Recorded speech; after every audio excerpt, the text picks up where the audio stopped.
சேலம் மாவட்டம் தும்பிபாடி கிராமம் எண்டபிரியான் வலசு. நான் வசிக்கிறவங்க குடியிருக்கிறவங்க. இவர் கட்ட பஞ்சாயத்துக்கு வந்து எங்கள் நிலத்தை அகவரிச்சுக்கிட்டு நூற்றுக்கணக்கான ஆளுகளை விட்டு அவர் ரவுடித்தனத்தை பண்ணி ஜேசிபி விட்டு காட்டாய் கோயிலை இடிக்க போறாரு. எங்கள் காட்டில் ஒரு கோயில் இடிக்க போறாரு. கஞ்சிநாய்க்கு மட்டும் தலைவர், திமுக தலைவர், திமுக ரவுடி தலைவராக இருக்கிறபடி இந்த மாதிரி ரொம்ப அராஜகம் பண்ணி எங்களுக்கு ரொம்ப வாழ்வாதாரமே ரொம்ப சரியில்லாத இருக்குது. என்ன எப்படி சொல்றதே தெரியல. ஆயிரக்கணக்கான பேர்த்த வச்சுக்கிட்டு எங்களை வந்து நூற்றுக்கணக்கான பேரை வச்சு அடிக்கிறான். எந்த நடவடிக்கையும் எங்கள் மேலே கிடையாது. நாங்கள் கொடுத்தா எந்த பதிலும் கிடையாது.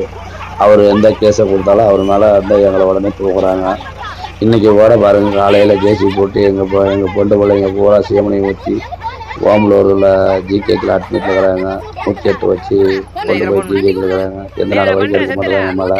பொதுமக்கள் எல்லாருமே பார்த்து ஒரு ஷேர் பண்ணி அவர் மேலே ஒரு தக்க நடவடிக்கை எடுத்து இந்த மாதிரி ஆளை வந்து ஒரு அரசியலுக்கு வரக்கூடாது, தகுதி கெட்டவனு தீர்மானிக்கணும். இது வந்து அன்போட பொதுமக்களை எல்லாத்தையும் கேட்டுக்கொள்ளுகிறார். இந்த மாதிரி ஒவ்வொருத்தரும் விட்டுக்கிட்டு இருந்தா நாட்டை போறானுங்க, அழிச்சு போடுவானுங்க, ரொம்ப அராஜகம் பண்றானுங்க. எங்களுக்கு அவசரம் பார்க்கக்கூடாதுங்க. இது ஒரு வாழ்வாதாரமா நினைச்சு பண்ணுங்க. எல்லாரும் சேர பண்ணுங்க. எல்லாத்தையும் அவனை வந்து ஒரு கட்சியிலேயே அவனை இருக்கக்கூடாது. அவன் திமுக காரர்கள் பார்த்தா கூட அவனை கட்சியில சேர்த்தக்கூடாது. அந்த அளவுக்கு நாங்கள் நொந்து போயிருக்கிறோம். ஒரு கட்சியில் இருக்கிட்டு இவ்வளோ அராஜகம் பண்ணக்கூடாது. இது மேலிடத்துல சிஎம் செல்லுதான் அனுப்பிக்கிறோம், கலைஞர் கோலையும் அனுப்பிக்கிறோம். எல்லாமே நாங்கள் பார்த்துட்டோம்.